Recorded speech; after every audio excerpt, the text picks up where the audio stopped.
রাস্তায় 30 মিনিট অতিবাহিত করার পর খুলনা থেকে আমরা নড়াইল শহরে প্রবেশ করলাম।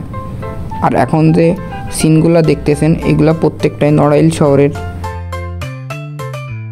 এই ভিডিওতে আমি নড়াইল সিটি এবং আমার গ্রামের কিছু প্রাকৃতিক, যেমন এই যে পাটের সিজন চলতেছে, তারপর আমাদের কিছু জায়গা, এইগুলো আর কি তুলে ধরার চেষ্টা করেছি।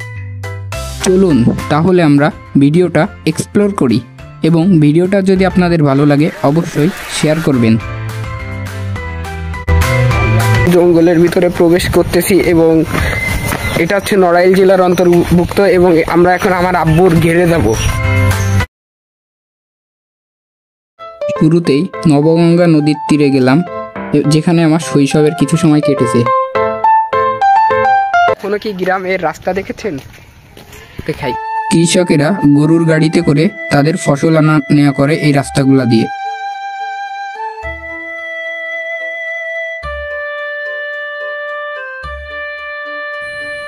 এটা হচ্ছে গ্রাম্য বাড়ির একটা এক্সাম্পল। তো গ্রামীণ মাটির রাস্তাগুলা এরকমই।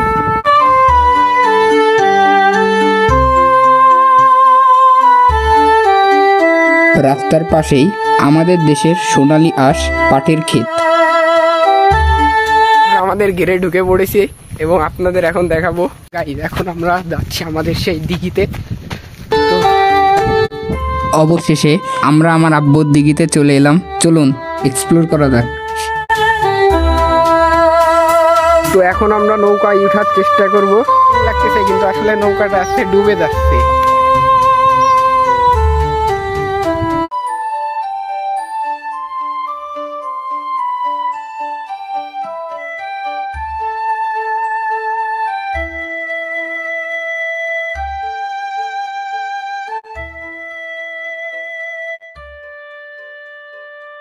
গাইজ, এখন আমরা পুরো খালটা একটা ট্রেল দেবো, অর্থাৎ ওয়াকিং। আমাদের দড়ি মিঠাপুরের সবচেয়ে বড় দিঘি।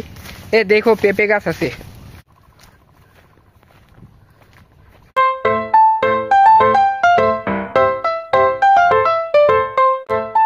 এই গরুটা আমার ব্লগের সাথী হলো।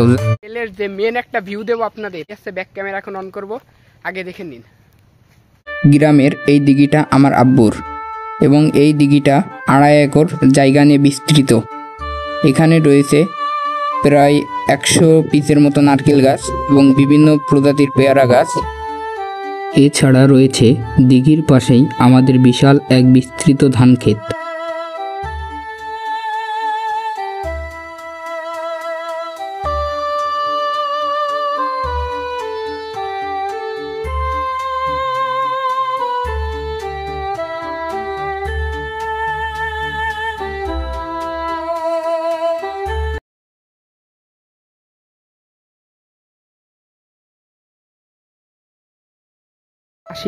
পাতো দিচ্ছে।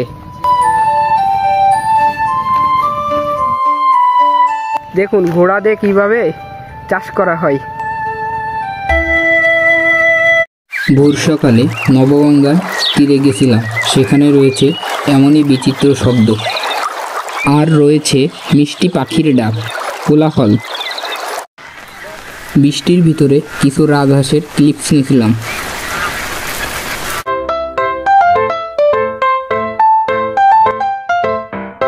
এটা আমাদের দড়ি মিঠাপুর ব্রিজ থেকে নদীটা অনেক ভালো দেখা যায়। পাটের মৌসুমে মানুষ এই নদীতে পাট ভিজায় এবং নদীতে অনেক কচুরিপানা জমে।